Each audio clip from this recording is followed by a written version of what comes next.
কোন সন্তান যদি মা বাপের কবরের কাছে যাইয়া 3 বার সূরা ইখলাস পড়ে, 3 বার, এই 3 বার সূরা ইখলাসের সওয়াবের বরকতে কমপক্ষে 40 দিন মাতা পিতার কবর আযাব বন্ধ হইয়া থাকে। কতদিন? Tamim.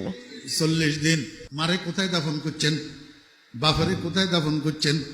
অদুস্ত নিজের জন্ম দেওয়া সন্তানটা যে আপনার আগে মারা গেল, সন্তান এটারে কোথায় রাখি এসছেন? প্রতি সপ্তাহে প্রতিদিন না পারলে অন্তত শুক্রবারে কবরস্থানে যাবেন, যাইয়া সর্বপ্রথম কবর জিয়ারতের দোয়া পড়বেন না, প্রথমে কিছুক্ষণ কবরের দিকে তাকাই থাকবেন, তাকাই নিজের মনের তশকিল করবেন, ও মন, আজকে তোর আব্বা, তোর মা, তোর ভাই, তোর বন্ধু, তোর ছেলে, তোর বিবি আজকে এই 3.5 হাত মাটির নিচে শুয়া রয়েছে। এত কাছে হওয়া সত্ত্বেও তুই কোনো খবর নিতে পারতেছিস না, সুখে আছে না দুঃখে আছে জানিস না। ও মন, আগামীকাল তোর মৃত্যু হলে, তুই মরে গেলে তোরও তো এরকম 3.5 হাত মাটির নিচে ঢুকাইয়া দিবে। এই জমিনে যত মানুষ আছে কেউ তোর খবর নিতে পারবে না। আল্লাহর কাছে কি নিয়ে যাবি? মুখ কেমনে দেখাবি?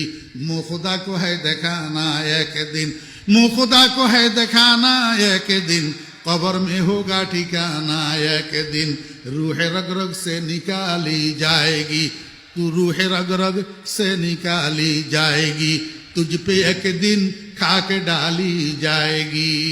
मन के बुझाइते बुझाइते দেখবেন আস্তে আস্তে মনটা নরম হইয়া যাব, চোখের পানি জরজর করে পড়তে শুরু করব। এইবার কবর জিয়ারতের দোয়া পড়েন, আসসালামু আলাইকা ইয়া আহলাল কুবুর ইয়াগফিরুল্লাহু লানা ওয়া লাকুম ওয়া আনতুম সালাফুনা ওয়া নাহনু বিল আসর। ও মুসলমান ভাইরা, মনে কষ্ট নিবেন না, আমরা অনেক হতভাগা মুসলমান আছি, কবর জিয়ারতের দোয়াটাও মুখস্থ জানি না।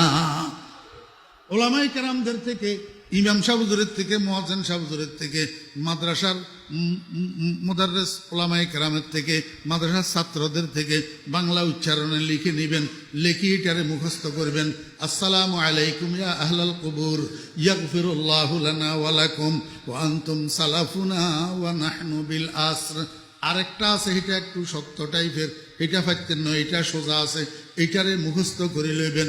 তারপরে এবার আউযুবিল্লাহ বিসমিল্লাহ পড়ি, কমপক্ষে 1 বার আলহামদু শরীফ পাঠ করবেন, কমপক্ষে 3 বার কুল হুয়াল্লাহ শরীফ পাঠ করবেন, কমপক্ষে 7 বার 11 বার দরুদ শরীফ পড়বেন।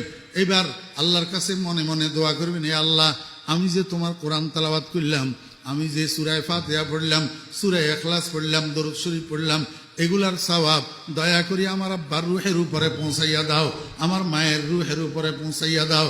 ও বেরা, দোস্ত বাবেরা, কোন সন্তান যদি মা বাপের কবরের কাছে যাইয়া 3 বার সূরা ইখলাস পড়ে, 3 বার, এই 3 বার সূরা ইখলাসের সওয়াবের বরকতে কমপক্ষে 40 দিন মাতা পিতার কবর আযাব বন্ধ হইয়া থাকে।